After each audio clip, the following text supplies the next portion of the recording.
Shalom jemaat yang dikasihi oleh Tuhan Yesus Kristus, Ibu Bapak Saudara sekalian dimanapun Anda berada.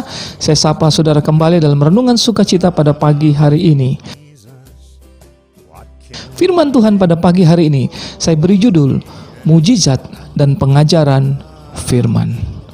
3 kitab Injil menceritakan kisah Yesus yang menyembuhkan orang kusta.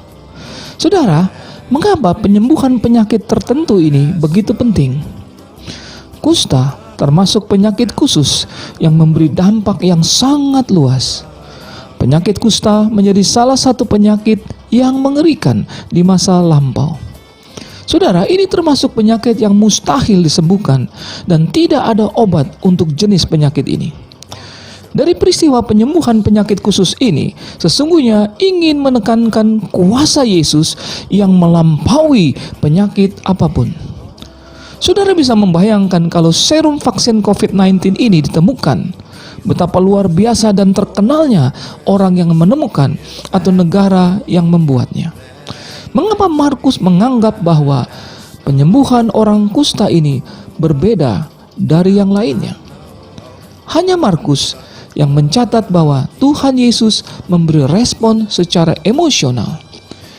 Tertulis dalam firman Tuhan, maka tergeraklah hatinya oleh belas kasihan. Markus 1 ayat yang ke-41.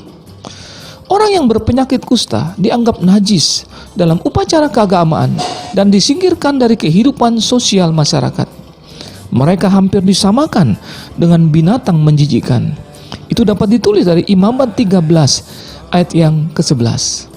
Orang ini benar-benar sakit dan ketika ia sungguh-sungguh merasa sembuh, ia tidak dapat menahan diri untuk menyebarkan berita kesembuhannya, walaupun Tuhan Yesus sudah memperingatkan dan melarang dia untuk bercerita kepada orang lain. Tetapi kenyataannya, ia pergi dan bersaksi kemana-mana. Saudara sekalian, mengapa Tuhan Yesus memberi perintah kepada orang kusta yang sembuh itu untuk menunjukkan diri kepada imam? Berdasarkan hukum agama, penerimaan imam adalah dasar penerimaan masyarakat. Mengapa Tuhan Yesus tidak ingin berita penyembuhan itu disebarluaskan? Saudara, ketika Tuhan Yesus menyembuhkan secara khusus, ia berkata, "Jangan katakan kepada orang lain." Markus 1 ayat yang ke-43. Segera ia menyuruh orang itu pergi dengan peringatan keras. Ayat 44, "Ingatlah, janganlah engkau memberitahukan apa-apa tentang hal ini kepada siapapun." Saudara, Tuhan Yesus tahu bahwa penyebaran berita akan menghalangi geraknya dan perhatian orang kepada pesannya. Kabar baik tentang keselamatan dan kesembuhan rohani dari penyakit dosa sesungguhnya yang lebih utama daripada kesembuhan secara fisik. Dan itu terjadi.